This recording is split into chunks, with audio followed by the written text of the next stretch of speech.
தன்னை மறந்து மண்ணில் விழுந்து இளமை மலரின் மீது கண்ணை இழந்த வந்து தேக சுகத்தில் கவனம் காட்டு வழியில் பயணம் கங்கை நதிக்கு மண்ணில் அணையா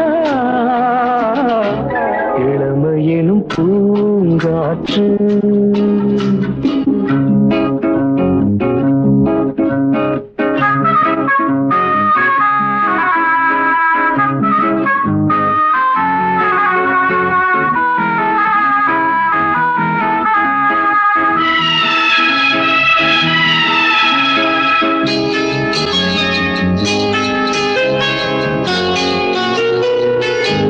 அங்கம் முழுதும் பொங்கும் இளமை இதம் பதமாய்